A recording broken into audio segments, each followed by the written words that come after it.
know. Thank you very much. I've wanted to do this show since I started comedy in Chicago, so thank you. You're very welcome. Thanks. So Sharon said that you guys look like you vape and maybe are irresponsible. I see some really responsible-looking adults in this crowd. Like you pay your bills on time and drink matcha tea and watch Game of Thrones. Unlike myself, I'm in debt. I have a record and recently made the main photo on Bumble a tit pic. And my bio is just the lyrics to David Gray's This Year's Love. I've completely given up. I'm actually thinking about suing the dating apps for mental and emotional abuse. But I realized I wouldn't have a case in court because it's my fault that there's a disappointment, one disappointment after another, you know? We build these people up in our heads after a few photos and a text conversation, you know? The perfect person is just waiting at a taco joint for you. No. For me, it's the non-misogynistic Casey Affleck. I get there, he opens his mouth, he sounds like a Keebler elf. So I know that sounds really superficial and judgmental. I have standards for how a person sounds, their hairline, and what their penis looks like. The other night I came across one that was so crooked I thought it had a gargoyle at the top of it. I mean, it was like this medieval spire coming at me, you know, but again, we had a good time and we worked it out, but like, I have no right to judge or critique people because I'm nuts, right? We hang out and, you know, hook up. He goes back to fantasy football and free porn.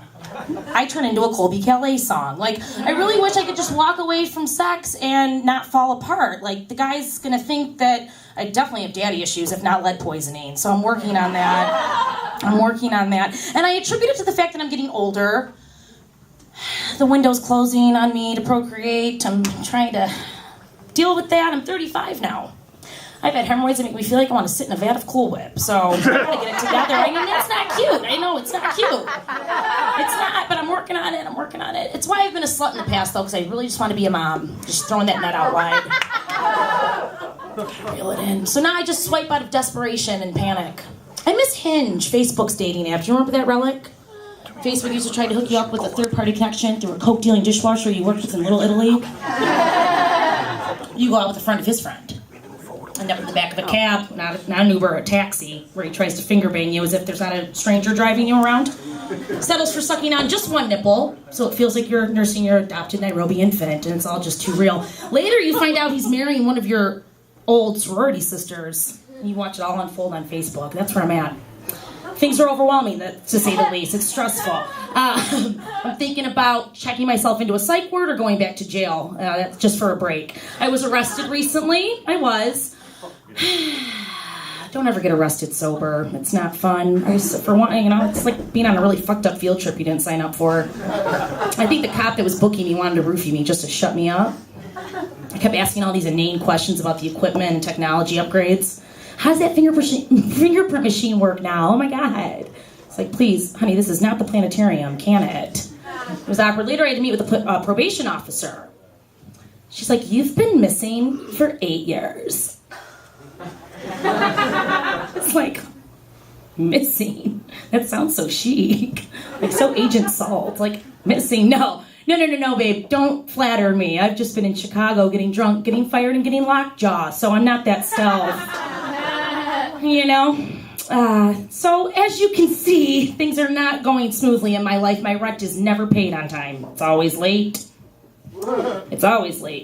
And the worst thing about paying your rent late is that I really feel so much more guilty when I masturbate at home if my rent hasn't been paid yet. I feel like a pervert squatter.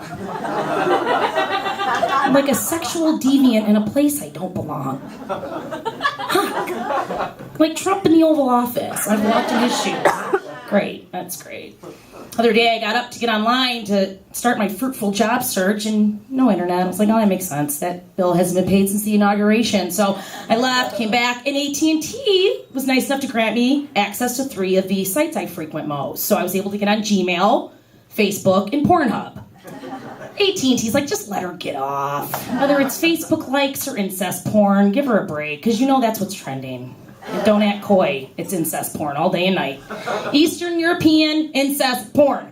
And they try to soften it with, like, step-parents and step-siblings, you know?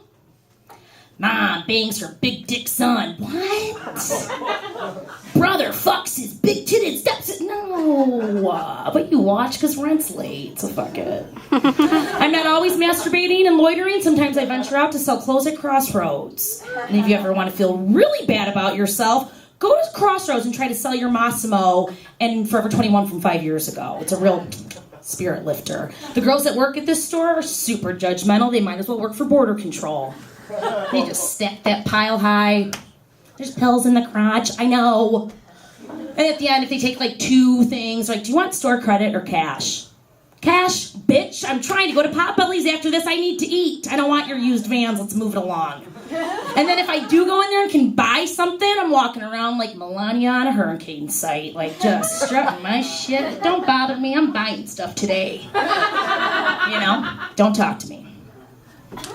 That's the thing, I can't keep up with people in this city. It's like all they talk about is what they just bought, what they just ate, what they're gonna drink, what they're gonna buy. Have you had the Brussels sprouts at Schwa yet?